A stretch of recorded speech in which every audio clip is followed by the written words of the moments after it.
지금 도쿄올림픽이 진행 중이죠. 그런 상황에서 올림픽을 기레기들이 집값이랑 엮어가지고 요걸 가지고 집값을 띄우려고 한다. 그래서 뭔 소리들 하고 있나? 그리고 이들이 말하는 부동산 정책 방향이 맞냐? 한번 보시겠습니다.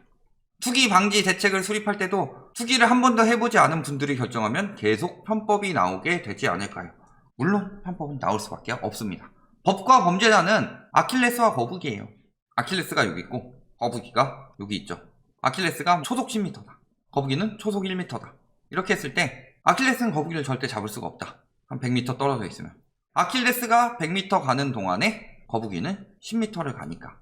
그렇다고 아킬레스가 다시 10m를 가면 거북이는 1m를 가니까. 이런 식으로 계속 거북이가 조금이라도 앞서간다. 이게 아킬레스와 거북이죠.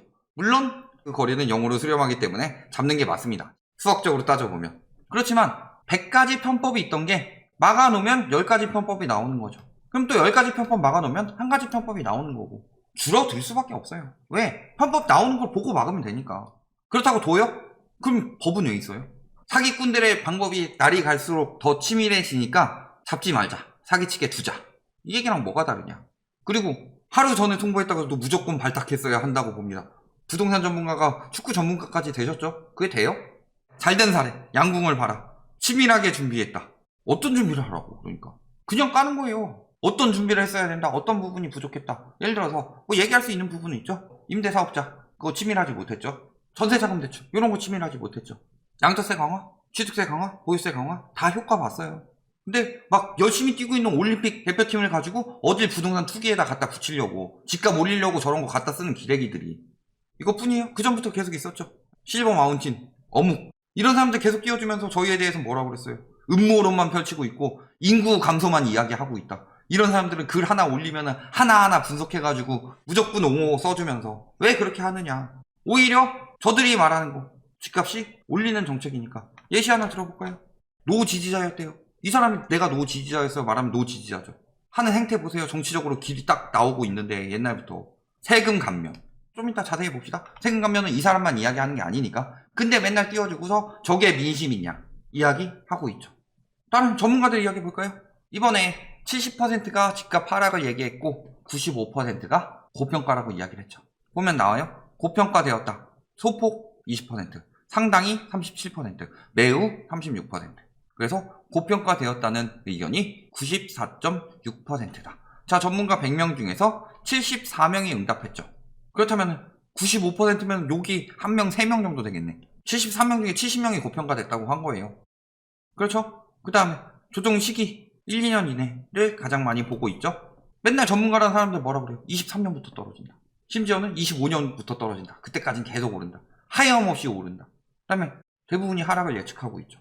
결과 정리해보면 고평가가 94.6%, 하락할 거라고 본 사람이 71.6%다. 그런데 언론에서 말하는 사람들은 왜 이렇게 하나같이 다 오른다고 할까요? 더 오른다. 뭐 때문에? 수도권 광역 급행철도 노원은요 교통 편해요. 뭐가 더 신설된다고 해서 그게 돼요? 맨날 오른다고 하는 거. 교통 물고 늘어지는 거. 또 뭐예요? 공급 부족이죠. 전세에서 매매로. 전세가 상승 때문에. 다 이 얘기만 하고 있다. 전문가 조사 중에서 95%가 고평가고 70%가 떨어진다고 그랬는데 왜 저렇게 오른다는 사람들만 골라서 데리고 왔어요? 언론에서? 떨어진다는 전문가 비중 얼마나 돼요? 언론 취재상에서. 거의 없죠. 그런 이야기를 하면은 안 써요. 그리고 그 사람이 한 이야기 중에서 지들한테 유리한 것만 갖다 쓰죠. 집값 올라가는 것만. 그러니까 언론이 편파적이다 라고 말하고 있는데 음모론이에요. 대표적으로 가장 이야기 많이 하는 배도 못 만드는 그 언론에서 하락론자들은 음모론이다. 그래서 거기 들어가서 봤더니 집값 폭등한다는 얘기는 하염없이 많이 써있고 집값 폭락이라고 썼더니 집값 폭락할 가능성 없다 이런 기사들만 올라와 있고 그래서 그 음모론이래요. 양쪽으로 균형 있게 취재해요. 오른다는 사람들은 계속 쓰고 떨어진다고 했다가 오른다고 하면 또 바로 갖다 쓸 거예요. 그리고 떨어진다고 하는 사람들은 전문가라고 그 전까지 이용해 먹다가 바로 배제하기 시작하는 거고. 자, 그러면서 이들이 하는 얘기 뭐예요? 양도세 안 풀면 하반기 전세난 불보듯. 자, 양도세를 안 풀면 왜 전세난이에요? 양도세를 안 풀면 다주택자들이 버틴다 이거죠. 그들의 이론대로 버틴다고 칩시다. 그러면은 10채 가지고 있는 다주택자라고 칩시다. 한 채는 실거주 할 테고 이 9채는 어떻게 할 거예요? 만약에 팔았다면 한 4채 정도는 실거주가 샀고 5채 정도는 전세가 샀다. 그러면은 뭐예요? 전세 매물이 9개에서 5개로 줄었죠. 물론 수요도 같이 줄지만 근데 저들은 수요 안 보잖아요. 근데 안 팔고 9채를 가지고 있으면 이 9채가 그대로 임대 매물로 나오게 되는 거죠. 근데 왜 전세난이 나요? 전혀 말도 안 되는 소리 하고 있죠. 이 새끼한테 입만 벌리면 거짓말이 자동으로 나와. 양도세 풀어서 매물 늘려라. 매매 매물이 늘어나고 매매 매물이 거래가 많이 되면 그만큼 임대 매물이 줄어드는 거예요. 지들 말에 따르면. 그럴 땐 수요 보죠. 2009년 3월 30일 이때 MB정부 때죠. MB정부 때는 하락세가 가속화되고 있으니까 규제를 풀었습니다. 자, 그래서 비사업용 토지는 일단 제외하고 다주택 양도세 중과를 폐지를 했다. 언제부터? 2009년 4월부터. 그때까지 계속 떨어지고 있던 집값이 양도세 중과를 폐지하니까 어떤 일이 벌어졌느냐? 자, 서울 매매가격 지수 변동률. 맨날 부동산원 이야기 한다고 하니까 KB코까지 같이 갖고 왔어요. 2009년 1월, 2월, 3월까지. 1월에 큰 폭으로 떨어지다가 2월에 조금 감소했다가 3월에 다시 폭이 늘어나고 있었죠. 그런데 4월부터 귀신같이 상승세로 바뀌게 됩니다. 양도세 중과로 인해서 매물이 100개가 늘어난다고 치면은 공급은 조정할 수 없죠. 수요는 1000명이 늘어난다는 소리예요. 귀신같이 올라갔으니까. 수요 공급의 논리에 따라 공급보다 수요가 더 유입되는 요인이다. 그래서 양도세 중과를 하고 취득세를 중과해서 투기 수요 기껏 억제해 놨더니 풀라고 그래요. 그러면서 다 지금 어디 들어가요? 지방 읍면지역 3억 이하 아파트 양도세 중과 안 되니까. 주택공급 절대 부족 시대다. 재건축 재개발 규제 풀어야 한다. 재건축 재개발 규제에 따른 주택공급 지연 이야기하는데 재건축 푼다고 해도 최소 5년이죠. 재개발은 적어도 한 7, 8년은 걸리죠. 최소로 잡은 거예요. 재건축 보통 한 10년 넘어가죠. 둘 다. 왜냐면은 이해관계가 얽혀있기 때문에. 그런데 재건축 재개발을 풀면 무슨 일이 일어나느냐. 저희가 항상 말씀드리는 거 있었죠. 14년 9월에 재건축 연한을 30에서 40년으로 늘렸다. 그리고 12월에 부동산 3법이 시행이 됐다. 그래서 여기서 나오는 게 뭐예요? 첫 번째, 분상제 폐지. 완전 재건축을 위한 법이에요. 두 번째 뭐예요? 제초안 폐지. 그리고 조합원 3주택. 세 가지 법이 나왔죠. 완전히 재건축을 다 풀어버린 거죠. 자, 바로 추진 안 되니까 2016년, 2017년 멸실이 엄청나게 늘어났죠. 2017년 제외하고 2018년, 2019년이 엄청난 공급이 들어왔죠. 이때보다 10,000호 이상 많은 공급이 들어왔어요. 그런데 멸실이 이렇게 나왔죠. 무슨 일이 생기느냐? 저 사람들이 그대로 수요로 들어오게 되죠. 그러면 어떻게 돼요? 수요가 늘어나요. 집값이 올라가는 영향이 되는 거죠. 그러니까 멸실적은 이때는 계속 안정되다가 멸실 늘어나기 시작하면서부터 집값이 폭등했다. 즉 수요 공급의 논리에 따라서 공급이 확 줄어드니까 그러니까 올랐다 라는 거 아니에요? 그들 말에 따르면. 그리고 한 멸실 확 늘려놓으면 한 5년 집값 더 올린다는 얘기잖아요. 집값을 떨어뜨리기 위해서 저들이 저런 이야기를 하느냐? 절대 아니죠. 즉 저것도 다 집값 올리는 정책이다. 자, 취득세 1억, 양도세 3억. 여기 갭투기가 몰리는 이유가 뭐 때문이다? 규제가 없기 때문에. 투기 수요가 많기 때문에. 자, 그렇다면은 진짜 부동산 정책 이렇게 해라. 그래야지 집값 잡힌다. 첫 번째는 뭐예요? 취득세 1억, 양도세 3억, 갭투기 막아야 되겠죠. 어떻게 해야 돼요? 이 조건 없애버려야죠.